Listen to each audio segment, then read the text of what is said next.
അപ്പോൾ ഇന്ന് നമ്മളൊരു ഫിഷ് ബിരിയാണി റെസിപ്പി ആയിട്ടാണ് വന്നിരിക്കുന്നത്. ഉമ്മാൻ്റെ സ്പെഷ്യൽ ഫിഷ് ബിരിയാണി. അപ്പോൾ നേരെ റെസിപ്പിയിലേക്ക് പോയാലോ.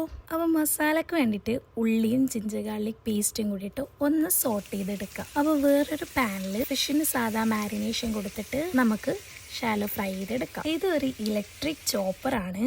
സോ ഇത് കിച്ചണിൽ വന്നതിന് ശേഷം ഉമ്മാൻ്റെ പണികളെല്ലാം ഭയങ്കര സിമ്പിളായിട്ട് കഴിയുന്നുണ്ട്. ബിരിയാണി ആയിക്കോട്ടെ, കറികളായിക്കോട്ടെ, എല്ലാത്തിലും കട്ടിങ് ഇതിനെ കൊണ്ട് കഴിയുന്നുണ്ട്. അപ്പോൾ മസാലയിലേക്ക് തക്കാളിയും പച്ചമുളകും ചോപ്പ് ചെയ്തിട്ട് ഇട്ട് കൊടുക്കാം.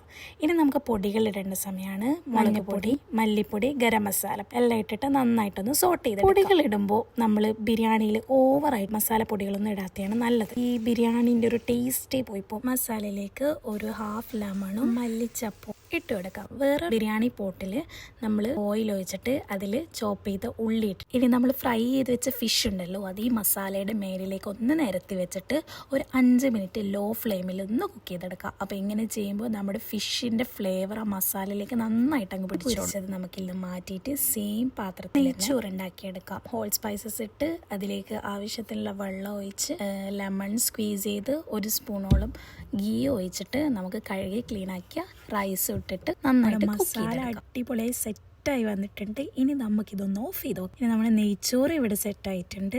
ഇനിയാണ് ദമ്മിടൽ പ്രോസസ്സ്. ആദ്യം തന്നെ ഫിഷ് കുറച്ച് ഇതിൽ നിന്ന് മാറ്റി വെക്കുക. എന്നിട്ട് ചോറ് കുറച്ചായിട്ട് ഒരു ഹാഫ് ചോറോളം ഇതിലേക്ക് ഇട്ട് കൊടുക്കുക. എന്നിട്ട് ഇതിൻ്റെ മേലിലേക്ക് ഗരം മസാല, കുരുമുളക് പൊടി ഓരോരോ പിഞ്ച് ചെയ്ത് ഇട്ട് കൊടുക്കുക. പിന്നെ ഫ്രൈ ചെയ്ത് വെച്ച ഉള്ളി, മല്ലിച്ചപ്പും ഇട്ടിട്ട് സെയിം പ്രോസസ്സ് തന്നെ ഒന്നും കൂടി ചെയ്യാന്നുള്ളതാണ്. ബാക്കിയുള്ള റൈസും ഇതിൻ്റെ മേലിലിടുക. ഗരം മസാല, കുരുമുളക് പൊടി, ബാക്കിയുള്ള ഫ്രൈ ചെയ്ത് വെച്ച ഒനിയനും മല്ലിച്ചപ്പും ഇട്ടിട്ട് ഒരു സ്പൂൺ ഗീയും നമുക്ക് ഒഴിച്ചു കൊടുക്കാം.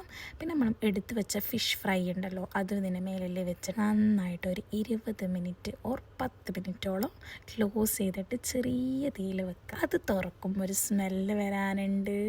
നല്ല ദമ്മ ബിരിയാണീൻ്റെ മണം. അപ്പോൾ ഇതെന്തായാലും ഒരു മസ്റ്റ് ട്രൈ റെസിപ്പി തന്നെയാണ്. നിങ്ങൾ ഓരോരുത്തരും ഓരോ രീതിയിലായിരിക്കും ബിരിയാണി ഉണ്ടാക്കുക. ഇങ്ങനെ നിങ്ങൾ ഒരിക്കൽ ബിരിയാണി ഉണ്ടാക്കി നോക്കിയിട്ട് ഫീഡ്ബാക്ക് അറിയിക്കും. ഇനി ഇത് ചൂടോടെ തന്നെ കഴിക്കണം.